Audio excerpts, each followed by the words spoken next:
같이 하나님의 말씀을 오늘 나눌 텐데, 아까 본문은 읽었고요. 오늘 제목은 알고 보고 믿다입니다. 알고 보고 믿다, 이런 제목으로 하나님 말씀 나누도록 하겠습니다. 우리가 지난주에 이제 예수님이 하나님께로 가는 유일한 길이 된다, 그것이 우리에게 참 큰 위로가 된다, 안식이 된다, 이런 말씀을 나누었습니다. 요한복음 14장 6절은 굉장히 유명하죠. 내가 곧 길이요 진리요 생명이니 나로 말미암지 않고는 아버지께로 올 자가 없느니라. 그래서 예수님이 십자가를 통해서 완전한 구원을 이루세요. 그 구원은 하나님의 집입니다. 하나님의 성전이 되는 거예요. 예수님이 모퉁이 돌이 되어서 우리가 하나님의 집이 되는 겁니다. 그렇게 되면 이제 하나님께로 가는 길이 열려요. 너네가 그 길은 안다, 이렇게 말씀을 해주고 계십니다. 오늘 그 말씀을 좀 더 구체적으로 이렇게 해석해 주는 것입니다. 7절 보시면요, 너희가 나를 알았더라면 내 아버지도 알았으리로다. 이제부터는 너희가 그를 알았고 또 보았느니라. 예수님을 아는 것, 예수님이 길이라고 그랬잖아요. 진리의 길, 생명의 길이라고 그랬잖아요. 그러니까 예수님을 알면 거기에서 끝나지 않고 하나님 아버지, 예수님을 보내신 세상의 창조자, 사랑과 공의의 하나님, 생명의 하나님, 능력의 하나님을 이 예수님을 통해서 볼 수 있게 된다는 거예요. 아는 것은 곧 보는 거예요. 이게 육신의 눈으로 보는 게 아니죠. 우리가 영이신 하나님, 우리의 영적 존재죠. 사람은 분명히 고깃 덩어리는 아니에요, 여러분. 뭐 진화론에서 얘기하는 것처럼 이렇게 뭐 아메바가 이렇게 되고 무생물에서 유생물로, 유생물이 점점 더 진화해서 되는 그런 존재가 아니라 하나님이 하나님과 교제할 수 있는 영적 존재로 창조하셨어요. 죄로 인해 이게 끊어졌는데 예수님이 십자가로 길을 만드셨잖아요. 하나님께로 가는 길을. 그래서 예수님을 알고 예수님을 보면서 우리는 그 속에서 예수님을 보내신 하나님을 알고 그 하나님을 보게 돼요.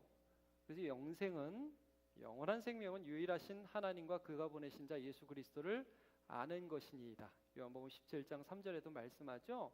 하나님을 알게 되는 거예요. 예수님 때문에. 여러분, 우리가 요한복음 9장에서도 어떤 말씀을 봤냐면 나면서부터 못 보는 자가 있었어요. 그 자는 하여튼 못 봐요. 육적인 눈도 멀었어요. 근데 예수님이 그를 이제 진에게다 침을 뱉어서 눈에다 바른 다음에 실로암 못가에 가서 씻으라고 한 다음에 그가 씻고 나서 보았어요. 눈이 떠졌어요. 근데 거기서 중요한 게 뭐라고 그랬냐면 그냥 육신의 눈이 떠져서 못 보던 하나님을 봤다, 이게 다가 아니에요. 이 육신의 눈만 사람들을 보는 게 아니라 영적인 눈이 떠져서 예수님, 저분은 하나님이 보내신 분이네, 이걸 보게 됐죠. 그래서 바리새인들이 막 협박했잖아요. 야, 너 눈 누가 뜨게 해줬어? 예수님이야? 거짓말이지? 예수님 아니지? 예수님이 그랬을 리가 없어. 예수님, 넌 누구 어떻게 생각해? 그 사람이 뭐라고 대답을 했냐 하면 요한복음 9장 30절에 그 사람이, 눈뜬 사람이 대답하여 이르되 이상하다, 이 사람이 내 눈을 뜨게 하였으되 당신들은 그가 어디서 왔는지 알지 못하는도다. 왜 모르지? 내 눈을 뜨게 한 그분이 누구로부터 왔는지 왜 모르지? 33절, 이 사람이 하나님께로부터 오지 아니하였으면 아무 일도 할 수 없으리이다. 야, 이 기가 막힌 고백입니다. 이 눈 멀었다가 실로암에 가서 눈 씻고 예수님 통해서 눈 뜬 사람은 육적인 눈만 뜬 게 아니라 영적인 눈을 떴는데, 영적인 눈을 떴다는 것은 예수님을 보내신 하나님 아버지를 보게 되었다는 말씀이죠. 그래서 예수님이 길이 되어서요, 아버지께로 가는 길이 열리고, 이것은 다른 말로 하면 예수를 보면서 하나님 아버지를 보고 예수를 알면서 하나님 아버지를 아는 것이에요. 예수를 믿으면서 보이지 않는 하나님을 믿게 되는 것입니다. 이게 예수님이 길이라는 뜻이에요. 이게 아버지가 목적지라는 뜻입니다. 자, 그러면 오늘 예수님 뭐라고 말씀하시느냐? 예수님이 이제 너희가 나를 알았더라면, 그 7절이 아니죠.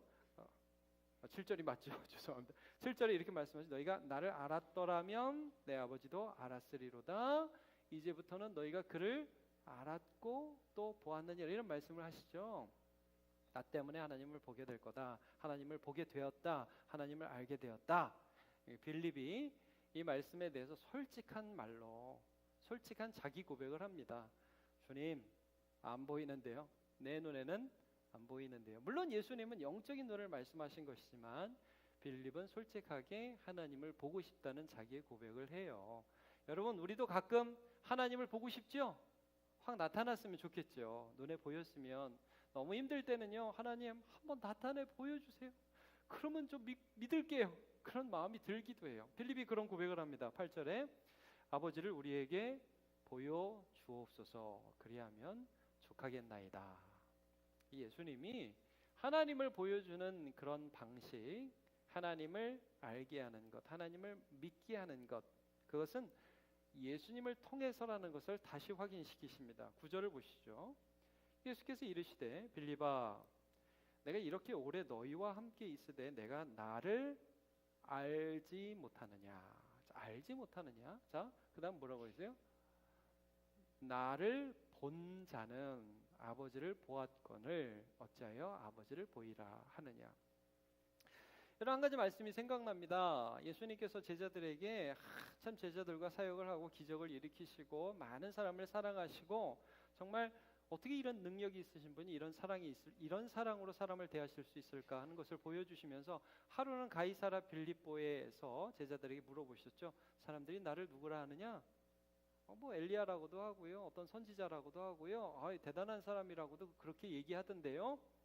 예수님이 그러면 너희는 나를 누구라 하느냐? 제자 베드로가 손들고 대답했습니다. 주는 그리스도시요 살아계신 하나님의 아들이십니다 라고 대답을 했습니다. 이 말씀은 뭐냐면 주는 그리스도시요, 지난주에도 말씀드렸죠. 주는 그리스도라는 것은 하나님이 임명한 구원자. 말하자면 뭐예요? 베드로가 보기에는 예수를 보는데 예수를 임명하신 하나님이 보인다는 얘기죠. 그죠? 하나님의 아들이다. 이분의 능력과 이분의 사랑과 이분의 공의는 사람에게서 볼 수 없는 하나님의 성품에서 나오는 것들이다. 말하자면 예수님을 보면서 그 베드로와 제자들은 하나님을 이미 보았죠. 예, 그러니까 그리스도요 하나님의 아들이라는 고백을 하는 거예요. 그러니까 예수님은 지금 그 말씀을 하시는 겁니다. 너네 나하고 오래 있었잖아. 그때도 얘기했잖아. 나 그리스도라며. 나 하나님의 아들이라며. 이거야. 너네 나를 알고 나를 보았는데 왜 아버지를 보이라고 그래? 이미 보고 있잖아. 이 말씀을 해주고 계시는 것입니다. 그래서 요한복음이 굉장히 중요한 주제는 예수님을 통해서 하나님을 보는 것입니다. 이제 우리가 이걸 계시라고 합니다. 계시. 자, 한번 따라해 보세요. 계시. 네, 계시, revelation이라고 하는 게 뭐냐면 reveal, 보여주다. 이게 뭐냐면 우리가 하나님을 아무 때나 보고 싶다고 해서 볼 수가 없어요. 여러분, 사람은 하나님을 볼 수도 알 수도 믿을 수도 있는 능력이 없어요. 이걸 이제 전적 무능력, 전적 타락이라고 하는데 사람은 그럴 수 있는 능력이 없어요. 그래서 하나님이 하나님을 보여주셔야만 하나님을 볼 수 있습니다. 아시겠죠? 이걸 계시라고 해요. 계시. 우리가 막 찾는다고, 여러분 우리가 무슨 영화배우 한 사람도 막 아무 때나 볼 수 없잖아요. 뭐 그거 보려고 시사회도 가고 그 영화배우 한번 보려고 막 줄 서서 있고 공항에 온다 그러면 그 정보 어떻게 알아내가지고 뭐 거기 찾아가고 그러잖아요. 여러분 하나님이요 그렇게 쉽게 우리가 원하는 때 우리의 원하는 방식대로 볼 수 있는 분이 아니에요. 만약에 그렇게 볼 수 있다면 그건 가짜 하나님이에요. 그래서 요한복음 1장 18절에 보면 본래 하나님을 본 사람이 없습니다. 없어요. 볼 수 있는 능력도 없어요. 근데 아버지 품속에 있는 독생하신 하나님 누구예요? 예수님입니다. 예수님이 누구를 나타내셨어요? 하나님 아버지를 나타내신 거예요. 이게 요한복음이 굉장히 중요한 주제입니다. 자, 그러면 우리가 이 계시라는 게 하나님이 하나님을 보여주시는 것인데 우리가 예수님을 통해서 우리가 하나님을 보게 되는데 그 전에 하나 볼 게 있어요. 뭐냐면 일반 계시라고 하는 것입니다. 하나님이 예수님 이전에도 하나님을 볼 수 있는 어떤 여지를 우리에게 분명히 주셨습니다. 일반 계시라고 그랬죠. 자, 로마서 1장 20절을 한번 보죠. 창세로부터 그의 보이지 아니하는 것들 곧 그의 영원하신 능력과 신성이 그 만드신 만물에 분명히 보여 알게 되나니 그러므로 저희가 핑계하지 못할지니라, 이런 말씀을 하고 있습니다. 만물을 보세요.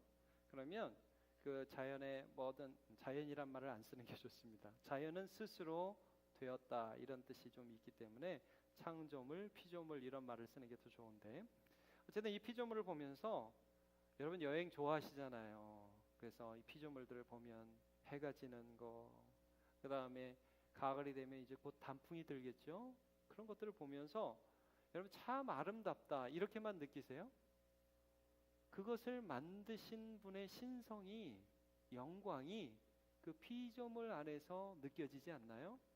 이게 일반 계시예요. 제가 이런 비유를 가끔 많이 얘기합니다.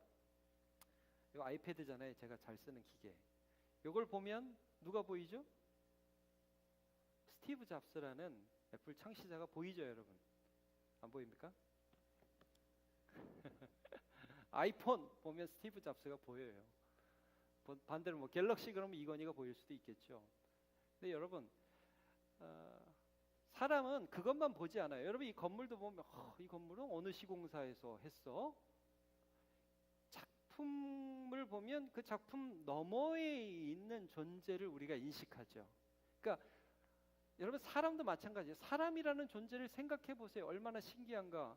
눈, 코, 입을 가지고 있고 팔다리가 움직이고 이 눈 조직 하나가 얼마나 신기한 존재인지, 어떻게 속눈썹이 났는지, 이 눈썹 말고 속눈썹은 왜 있는지 신기하지 않으세요?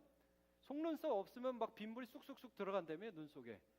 예, 신기한 거래요. 하여튼 뭐 인간이 참 그 털도 나는 데만 나고, 여기서 머리가 나면 얼마나 웃기겠어요. 여기서 나고. 이게 참 신기하단 말이에요. 여러분 그런 걸 보면서 DNA라는 걸 후에 사람이 알게 되고, 야, 이거를 만드신 분, 이 신성이 창조물 가운데에 다 보여 알 수 있게 되었다.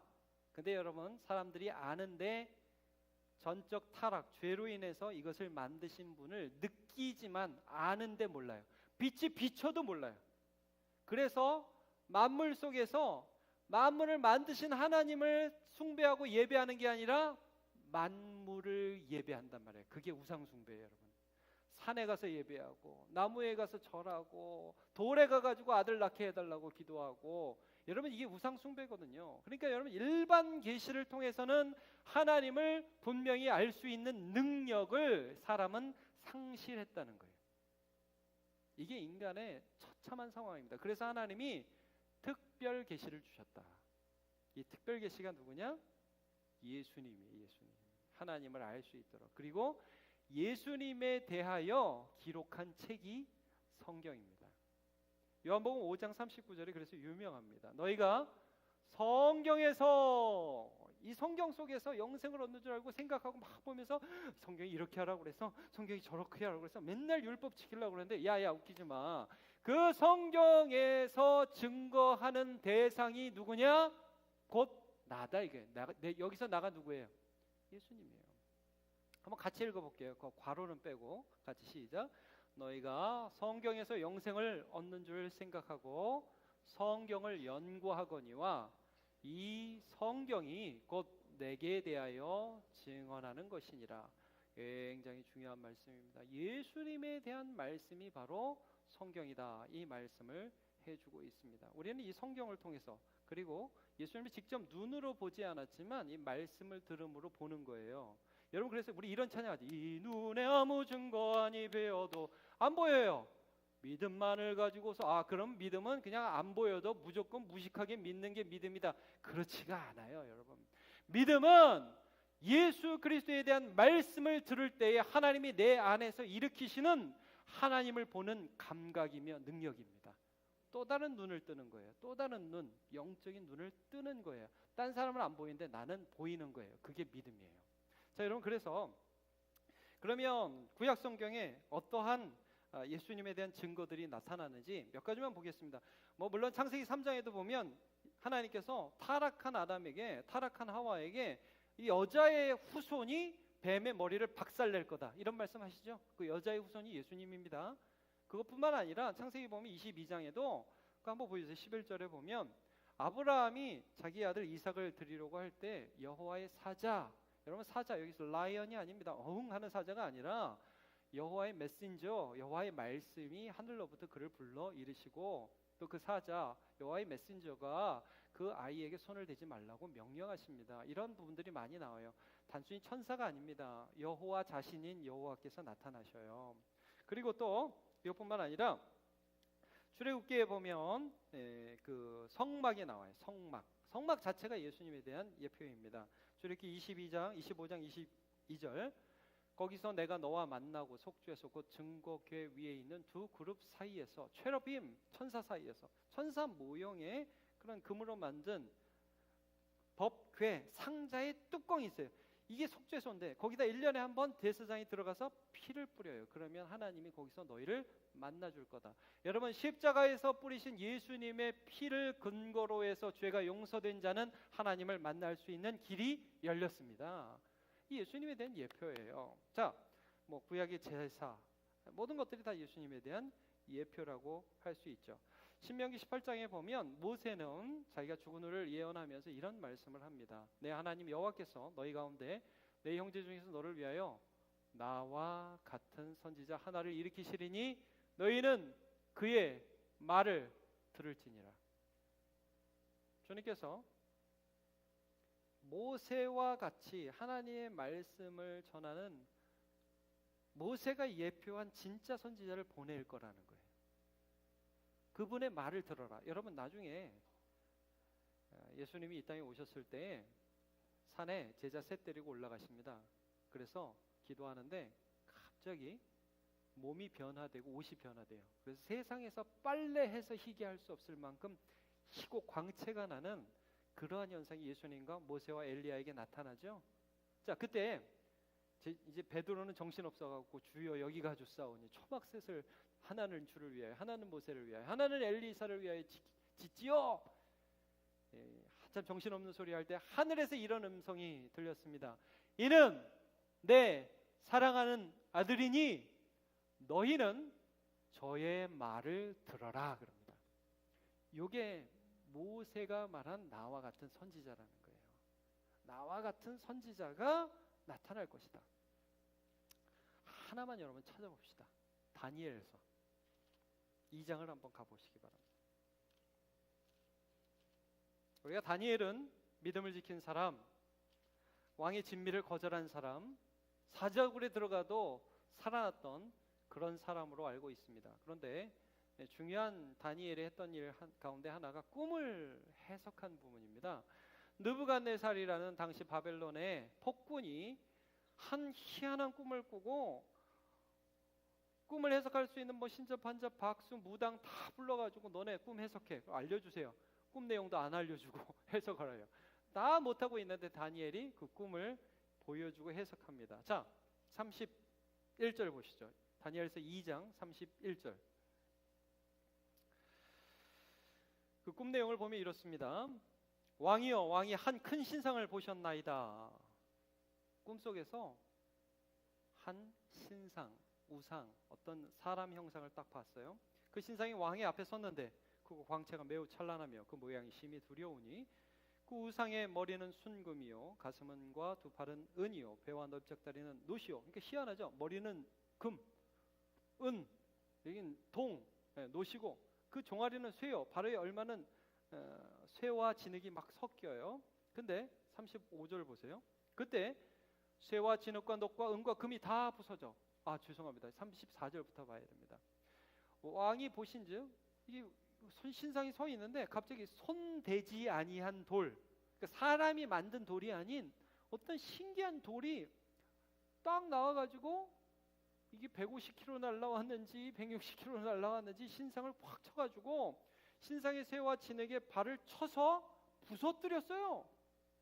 그래가지고 이게 다 부서져가 여름 타작에 겨같이 막 신상이 한순간에 가루가 돼가지고 확 날아가요. 그러더니 우상을 친 돌이, 좀 전에 신상이 막 거대하게 있었는데 이건 간대였고, 이 돌이 태산을 이루어가지고 온 세계에 가득한 꿈. 야, 이런 꿈 판타지죠. 완전히 판타지. 요즘으로 하면 뭐 진짜 무슨 블록버스터 영화입니다. 이걸 본 거예요. 그러니까 이걸 보고서 꿈에서 이런 환상을 보고서 느부갓네살이 잠을 못 자니까 다니엘이 하나님이 보여준 그 환상을 딱 이제 해석을 해줍니다. 자, 해석을 볼게요. 자, 왕이 금, 이 머리 금 나라다 이거예요. 이 우상은 시대별로 있는 세계를 제패하는 패권의 나라들을 가리킵니다. 자, 여러분 쭉 보세요. 37절 왕이여 왕은 여러 나라들 중에 왕이시라 하늘의 하나님인 나라와 권세와 능력을 영광을 왕에게 주셨다. 쭉 금머리가 왕이다. 38절에 나오죠. 그 다음에 왕 다음에는 왕보다 못한 나라가 일어날 것이다. 그게 아마 페르시아를 가리키는 것으로 보입니다. 그리고 셋째로 놋 같은 나라, 알렉산더 제왕 들어보시죠. 헬라 제국을 가리킵니다. 온 세계를 다스릴 것이다. 넷째는 강하기가 쇠 같다. 쇠는 모든 물건을 부서뜨리고 이기는 것이라. 로마를 가리킵니다. 그래서 쇠가 모든 것을 부수는 것 같이 그 나라가 문나라를 부서뜨리고 찌을 것이며 왕께서 발과 발가락이 얼마는 토기장의 진흙이요 얼마는 쇠인 것을 보셨으니 그 나라가 나누일 것이며. 여러분 로마가 이렇게 자꾸 나누이죠. 민족들이 섞이지 못하는 그런 부분들이 있죠. 왕께서 쇠와 진흙이 섞인 것을 보셨은즉 그 나라가 쇠 같은 든든함이 있을 것이나 그 발가락이 얼마는 쇠요 얼마는 진흙인지 그 나라가 얼마는 든든함이 얼마는 부서질 만한 것이며. 이렇게 막 섞인 것을 보여요. 그런데 44절 이 여러 왕들의 시대에 하늘의 하나님이 한 나라를 세우시리니. 이런 세상 나라가 아닌 하나님이 세우는 나라가 생길 거라는 거예요. 그래서 이것은 영원히 망하지도 아니할 것이요 그 국권이 다른 백성에 돌아가지도 아니할 것이요 도리어 이 모든 나라를 쳐서 멸망시키고 영원히 설 것이라. 자, 여러분 여기 보세요. 46절에 45절에 손대지 아니한 돌. 이게 산에서 나와서 쇠와 놋과 진흙과 은과 금을 부서뜨렸다. 이 손대지 않은 돌 뭘 가리킬까요? 예수님입니다. 여러분, 주여. 네, 예수님 나오니까 갑자기 커지네. 여러분, 로마가 어떻게 망합니까? 물론 부패해서 망하죠. 그러나 여러분, 예수의 사랑으로 세상 나라가 멸망하는 거예요.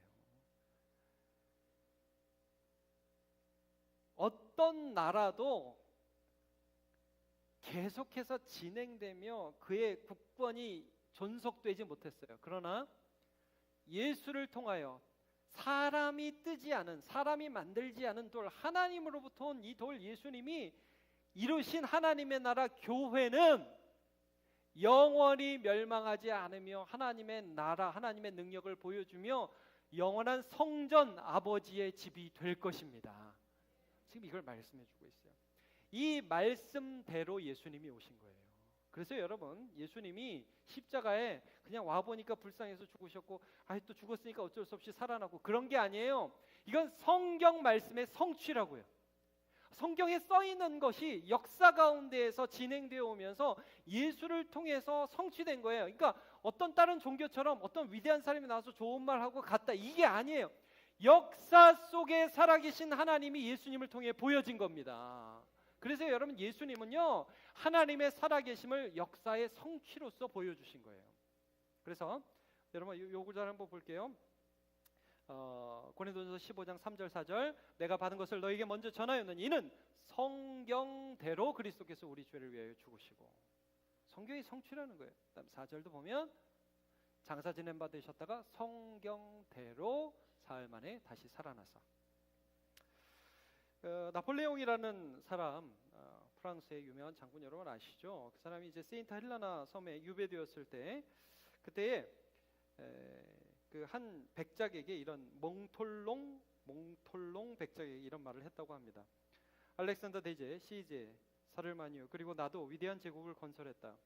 그러나 우리 같은 천재들이 무엇에 기초해서 이런 창조물들을 이루어냈는가? 무력이다. 하지만 예수만이 자신의 제국을 사랑의 기초에서 세웠다. 그리고 바로 오늘까지 수백만 명의 사람들이 그를 위해서 죽고 있다. 이제 인간의 본성을 좀 이해하게 되었다. 말하자면 이들 모두는 사람이다. 나도 사람이다. 그 누구도 그분과 같지 않다. 예수 그리스도는 사람 이상이었다. 그 사람이 이런 얘기를 해요. 그 다음에 나폴레옹을 믿는 믿음 사라지고 나폴레옹에 대한 헌신 사라지지만 시간이라는 괴물이 절대 파괴할 수 없는 게 예수 믿는 사람 안에 있는 예수를 향한 사랑과 믿음이다. 이런 얘기를 해요. 그러면서 제가 조금만 더 읽어볼게요. 엄청난 파괴자인 시간조차도 이 신성한 불꽃, 즉 그를 신실하게 믿는 자들의 예수를 향한 사랑을 소멸시킬 능력이 없다. 내게는 이것이 가장 큰 충격적인 사실이다. 결국 이 모든 사실이 내게 예수 그리스도의 신성을 강력하게 설명하고 증언해주고 있다. 이런 얘기를 했다고 그래요. 여러분, 역사 속에 성취하신 하나님의 말씀으로 예수님은 하나님의 살아계심을 증거합니다. 그리고 또 예수님의 십자가로 예수님은 하나님의 성품, 즉 하나님이 얼마나 죄를 싫어하시고 하나님이 얼마나 사랑이신지를 보여주십니다. 그거는 십자가를 통해서만 보는 거예요. 우리는 하나님이 얼마나 공의로운지 몰라요. 그렇죠? 하나님이 얼마나 공의롭고 얼마나 죄를 싫어하는지 모르죠? 그거 어떻게 알아요? 예수님 십자가 통해서 알죠. 오늘 본문에 7절에 너희가 나를 알았더라면 내 아버지도 알았으리로다. 이제부터는 이라는 말이에요. 이제부터는. 이제 오늘 밤에 내가 십자가를 질 거다. 그러면 너는 하나님이 어떤 분인지 더 분명하게 알게 될 거다. 얼마나 죄를 싫어하시면 자기 아들을, 모든 죄인의 죄를 그 속에 집어넣어서 십자가라는 처참한 형벌을 통해서 죽이실 만큼 그렇게 죄를 싫어하시는지 너희는 이 하나님을 나를 통해 보게 될 거다. 그리고 너희 같은 죄인을 버리셔도 되고 이제 모든 것들을 없이 하고 다시 시작해도 되지만 하나님이 얼마나 사랑이셔서 너희를 포기하지 않는지를 이 십자가를 통해서 알게 될 거다. 십자가를 통해 하나님 보여주신 거예요, 여러분. 예수님이. 그래서 여러분 요나서 5장 8절에 뭐라고 해요? 우리가 아직 죄인 되었을 때 그리스도께서 우리를 위하여 죽으심으로 하나님께서 우리에게 대한 자기의 사랑을 확실하게 증명해서 보여줬다 이겁니다. 우리는 하나님의 성품을 봅니다. 하나님의 능력은 부활을 통해서 보죠. 여러분, 예수님이 한 모든 기적은 절대 예수님 안에서 홀로 나오는 기적이 아니었어요. 여러분 오늘 본문도 보세요. 11절에 이렇게 나오죠. 내가 아버지 안에 거하고 아버지께서 내 안에 계심을 믿으라. 그렇지 못하겠거든 행하시는 그 일로 말미암아 나를 믿으라. 이게 뭡니까? 예수님이 여기 행하는 그 일이 예수님이 행하는 그 일들은 뭐냐면 하나님이 그 속에서 일하시는 거예요. 그러니까 부활이 뭐예요? 예수님이 돌아가실 때 마지막으로 그랬잖아요. 아버지여 내 영혼을 아버지께 부탁합니다. 그리고 돌아가셨죠. 이제 내 능력 끝이에요. 하나님 나 아무것도 아니라는 거 이제 보여드립니다. 이제부터 정말 하나님이 하시는 거 완전히 하나님의 일하심이라는 걸 보여주세요. 그리고 돌아가셨어요. 3일 만에 살아나셨어요. 누가 살린 거예요? 하나님 아버지가 살린 거예요. 그래서 여러분 예수님의 부활은 예수님 안에 살아계신 하나님의 능력을 보여줘요. 여러분 놀라운 사실, 우리가 믿어야 할 사실, 그 예수님을 보는데 예수를 살리신 하나님의 영이 우리 안에 거하시기 때문에 우리가 죽어도 살아날 것이 믿어집니다. 여러분 이게 하나님의 능력을 보고 믿는 거예요. 우린 죽으면서 믿으면서 죽어요. 하나님, 예수님처럼 똑같이 하나님 내 영혼을 아버지 손에 부탁드립니다. 그리고 우린 죽어요. 그러면 주께서 다시 오실 때에 성령으로 우리를 살리실 것입니다. 로마서 8장 11절 예수를 죽은 자 가운데서 살리신 이의 영이 너희 안에 거하시면 그리스도 예수를 죽은 자 가운데서 살리신 이가 너희 안에 거하시는 그의 영으로 말미암아 너희 죽을 몸도 살리시리라. 여러분 이 말씀 기억하십시다. 요한일서 1장 1절과 2절입니다. 태초부터 있는 생명의 말씀에 관하여는 우리가 들었다. 이 말이 제일 중요해요. 들었다. 여러분 믿음은 어디서 나죠? 들음에서 나고 들음은 그리스도의 말씀으로. 여러분 우리는 들음으로 믿음이 생겨요. 말씀을 들음으로 믿음이 생겨요. 예수님을 눈으로 보지 않았어요. 도마가 그랬잖아요. 나중에 우리 요한복음에서 볼 거예요. 나 이 부활하신 예수님 만져봐야겠다. 예수님이 도마에게 나타나셔서 보지 않고 믿는 자는 더 복되도다. 그렇게 말씀하시죠. 보지 않고 믿는 자는. 그 말씀은 육신의 눈으로는 보지 않지만 그러나 말씀을 듣고 믿는 자를 가리키는 거예요. 그러니까 여러분 생명의 말씀에 관해서는 우리가 들은 바요, 눈으로 영적인 믿음의 눈으로 본 바요, 또 주목하고 우리 손으로 만진 바예요. 예수를 믿으면서 살아가면서 예수님이 어떤 분인지 만져요. 이 생명이 나타내신 바, 계시된 바, 보여진 바가 되었어요. 여러분, 예수를 통해서 하나님을 믿으십시오. 말씀을 통해서 하나님을 보십시오. 예수 그리스도의 말씀을 통해 하나님을 만지십시오.